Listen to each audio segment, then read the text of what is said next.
C'est avec un sentiment de fierté que je préside ce matin l'édition 2024 de la Journée des Forces armées dans ce majestueux monument qui est également un lieu chargé d'histoire et marqué par l'empreinte de nos valeureux djambars. Je vous nomme l'état-major de commandement de la zone militaire numéro 5. À l'entame de mon propos, je voudrais rendre un hommage vibrant à tous ces djambars qui nous ont laissé un symbole fort du don de soi pour la patrie, au péril parfois de leur vie. Dans l'exercice du devoir et au service de notre pays et surtout de la paix, particulièrement dans la région de Ziguinchor. L'événement qui nous réunit aujourd'hui rappelle la place importante des forces armées dans la construction et la préservation de la stabilité dans notre pays. C'est pourquoi je saisis ce moment solennel pour renouveler aux familles des djambars tombés sur le chemin de l'honneur, notre profonde compassion et notre entière solidarité. J'exprime également toute la reconnaissance de nos autorités aux blessés et alités, tout en leur souhaitant prompt rétablissement et un retour paisible auprès de leurs familles et de leurs frères d'armes. Mesdames, Messieurs, cette belle cérémonie est un moment de forte communion entre les forces de défense et de sécurité et les populations de la région de Ziguinchor. Elle nous donne également l'occasion de réaffirmer que les forces armées sont plus que jamais résolument engagées aux côtés des populations pour la défense du territoire, la sauvegarde de la paix et le développement de notre cher pays. Elle m'offre ainsi l'opportunité de magnifier le concept armée-nation, vécu au quotidien à travers des actions concrètes des armées au profit des habitants de toutes les localités de la région. À ce propos, je peux citer les multiples missions de l'armée menées dans le cadre de l'accompagnement du retour des populations déplacées de Casamance. D'ailleurs, le 8 octobre 2024, Monsieur le Premier ministre a bien voulu charger les forces armées de jouer le rôle de maître délégué des travaux destinés à faciliter le retour des populations en rapport avec l'Agence nationale de relance des activités économiques et sociales en Casamance. Membres des forces de défense et de sécurité, permettez-moi de saluer les énormes efforts consentis par les vaillantes unités en matière d'action de contrôle dans les zones frontalières, de sécurisation sur l'ensemble du territoire régional, de lutte effrénée contre l'immigration irrégulière, ainsi que toutes les autres formes de trafic illicite, sans oublier bien évidemment les réponses apportées pour améliorer les conditions de vie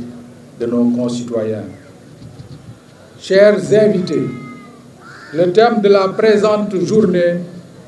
s'inscrit en droite ligne de la vision des nouvelles autorités et nous offre l'opportunité d'évoquer la problématique de l'autonomie stratégique de nos forces armées en matière d'industrie de défense. En effet, la stratégie nationale de développement du Sénégal Horizon 2050, communément appelé le projet, et qui a été déclinée par son Excellence, Monsieur le Président de la République, chef suprême des armées, repose sur un Sénégal souverain, juste et prospère. Et en matière de défense et de sécurité,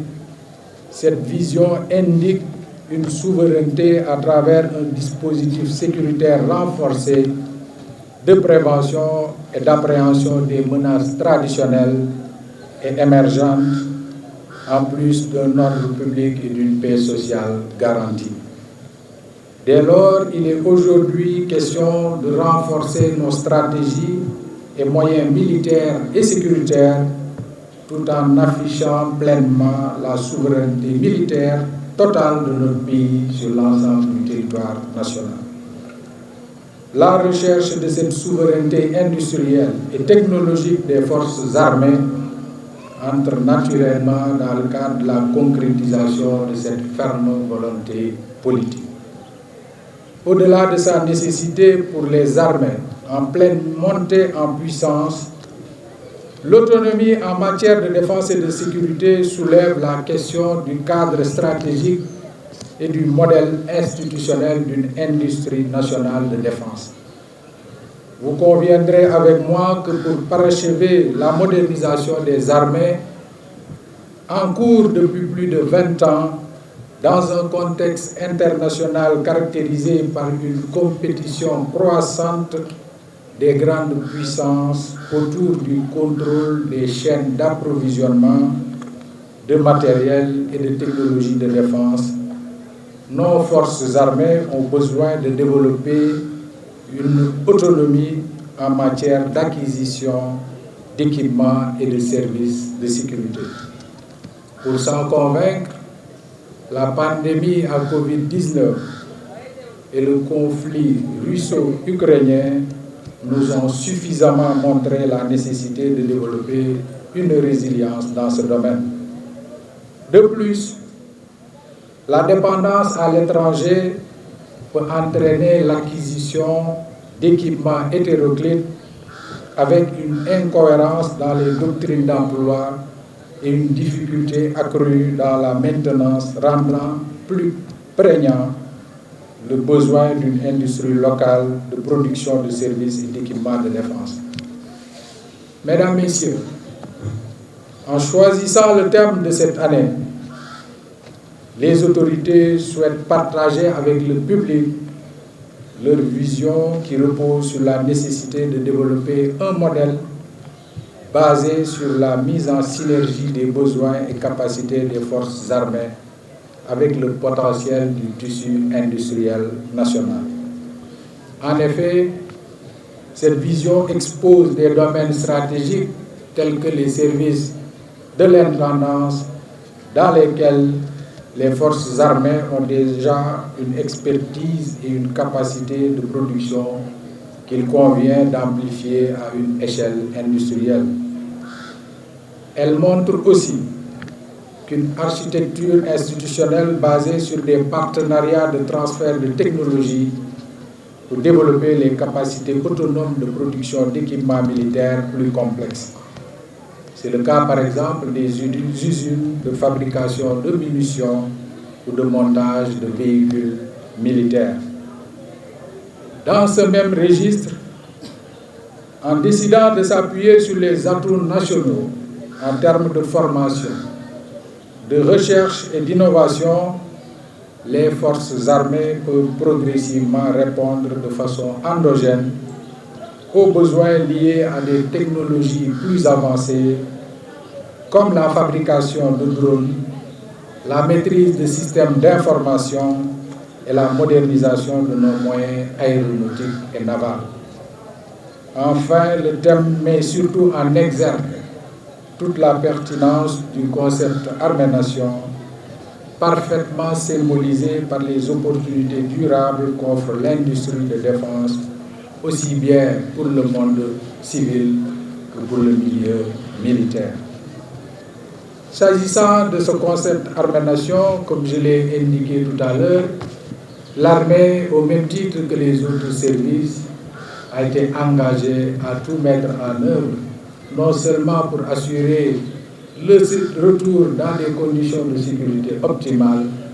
mais également d'envisager des actions de nature à permettre aux populations de retour de retourner dans leur terroir de façon durable. Pour toutes ces raisons, le choix du thème de cette année, qui s'intitule « Vers la souveraineté industrielle et technologique des forces armées », revêt un caractère pertinent dans le contexte national et international.